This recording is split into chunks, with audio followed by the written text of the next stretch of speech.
Let's now check out prototypal inheritance and the prototype chain on built-in objects such as arrays. But actually, let's start this lecture by inspecting some of the stuff that we just talked about in the last lecture. And we will keep using this person example that we have been building. So let's start by taking a look at Jonas.__proto. And we already know that this is the prototype of Jonas, which is exactly the prototype property of person. And so therefore it is this object which contains the calc_h method that we defined earlier, so up here, and also this property, so this species property. But now let's actually move up in the prototype chain and essentially take a look at the prototype of Jonas's prototype. And do you remember from the last video what that's gonna be? Well, let's see. And it is indeed the prototype property of object. So that's why you can see that constructor is the object here. And then right away we see this method that we actually already studied in the last video. So this has own property. And so this is the reason why we can do this. So why we can call has own property on Jonas, like we did here in one of the earlier videos. So again, we learned in the last lecture that this works because of the prototype chain. And in particular, because this method here is in this prototype of Jonas's prototype. And so, yeah, that's this object that we are inspecting right now. All right. Okay, but let's take this one step further and check out the prototype of the prototype of the prototype. And do you remember what this one is? That's right, it is null. And so that's because object.prototype is usually the top of the scope chain. So this one here, right? So this one is going to be object.prototype. And so that's the top of the prototype chain. Okay. Now we can also take a look at that strange constructor property that we also saw earlier. So remember, person.prototype itself has a constructor property, which, as we said, will point back to the person itself. So constructor like this. And so here we actually get the function itself. Now, if we want to inspect that function, here we need to use console.dir. And so here indeed, we see that the constructor property points back at person. So that's this. Now, to make things a bit more complicated even, let's now take a look at the prototype of a function. So any function, of course, is also an object, and so therefore it also has a prototype. But maybe this is a bit too confusing, so let's just leave it here. So I will first show you the prototype of arrays, and maybe then we can move a bit further to functions. So actually, let's do that now. So let's create an array, just like with any random numbers. So the values here don't matter at all. All I'm interested in is now to take a look at the proto property. So the prototype of the array. So let's see. And here it is. So this is the prototype of array. And you see that here we have all these methods that we already know. So we have fill, we have filter, find index, and all of these methods that we studied in one of the earlier sections. And so this is the reason why all the arrays get access to all of these methods. So each array does of course not contain all of these methods, but instead each array will inherit these methods from its prototype. All right. And we can also check out that this prototype has got to be exactly array, which is the constructor function, dot prototype.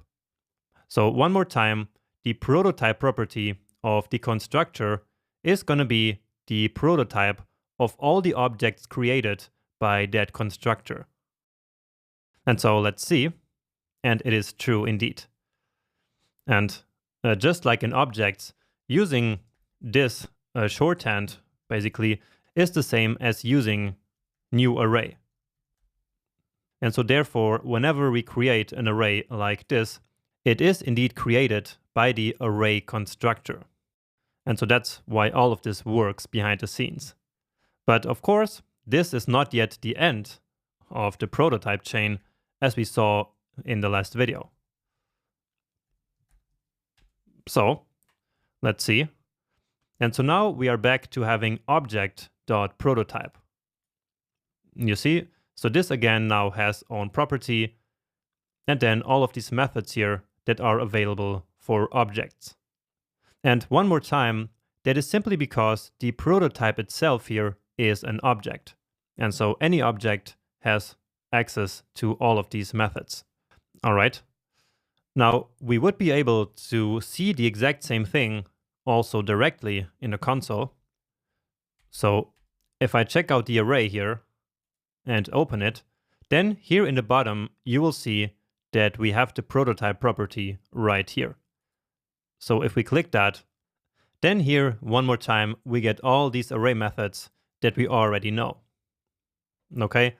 And if we check the documentation on MDN, for example, for filter, then you see that actually the name of the method is array.prototype.filter. And that is because this filter method does, of course, live in the prototype property of the array constructor. So one more time, you can see that the prototypal inheritance is really a mechanism for reusing code. So all of these built-in methods here have to exist only once somewhere in the JavaScript engine, and then all the arrays in our code get access to the functions through the prototype chain and prototypal inheritance. Great. So let's actually take this one step further. So we know at this point that any array inherits all their methods from its prototype. And therefore, we can use that knowledge to extend the functionality of arrays even further.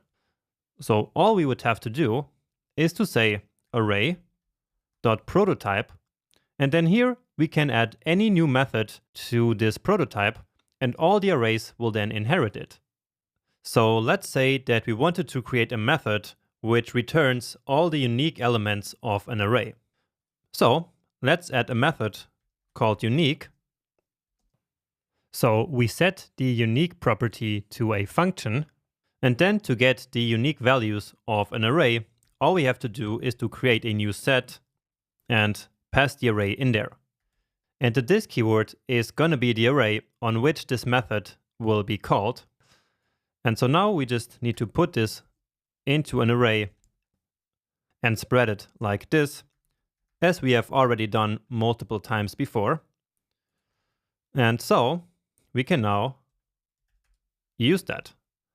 So array dot unique, and this should now return an array with only the unique values. Well, we don't have a lot of duplicates here. Let's add another 6 here and maybe another 9. And so let's see what happens. And indeed, that worked. Beautiful.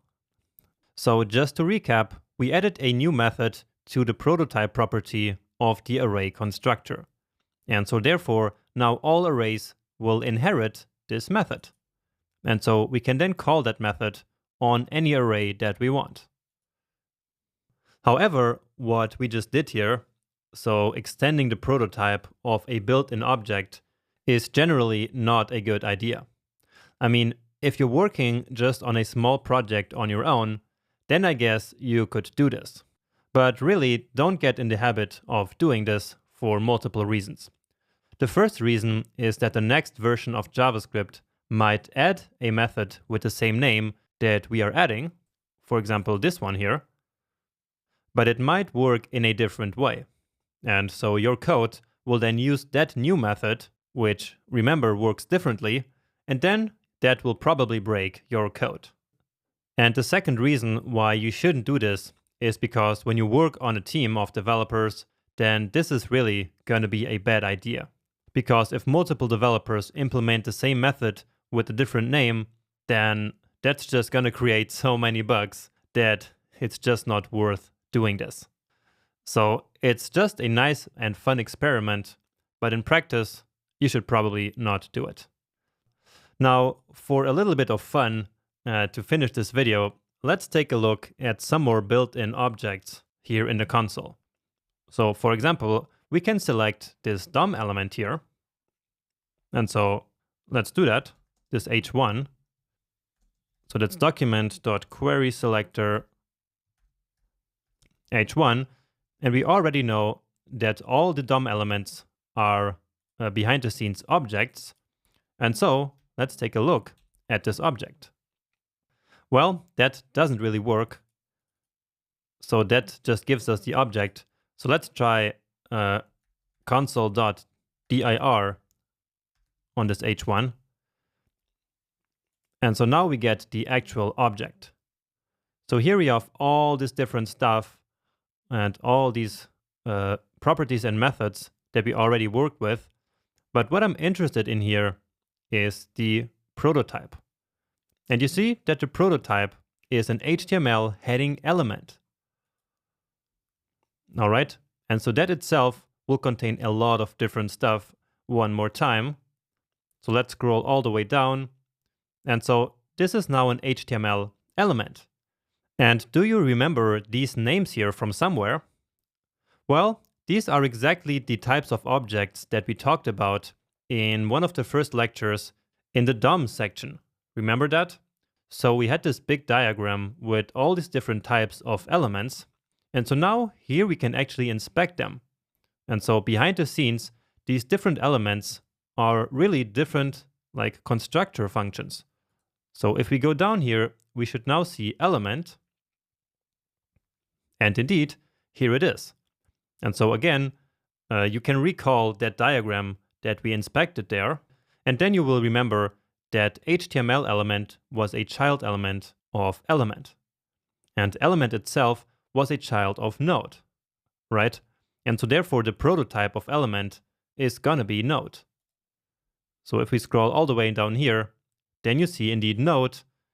And now this one is event target. And so you see this is a huge, huge prototype chain. And only now we are at the end. And so the end is then object.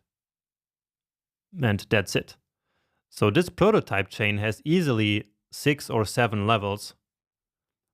And so you see that it can go really, really deep. So if you want to go and check this out by yourself, then that would probably be a really nice exercise. And finally, let's just also console.dir some random function. So the function doesn't matter. I just want to be able to look at the function. Okay. And so as I mentioned a bit earlier in this video, the function itself is also an object. And so therefore, it also has a prototype. And in this case, the prototype will then contain the methods that we have used previously on functions. So that's apply, bind, and call. Remember? And so once again, this is the reason why we can actually call methods on functions. It's because they are objects, and objects have prototypes. And in this case, this function prototype. So you can spend a lot more time if you're really interested in exploring all of this. But once you think you have a good understanding of all the previous lectures, then you can move on to the next video, which is going to be the first coding challenge of this section.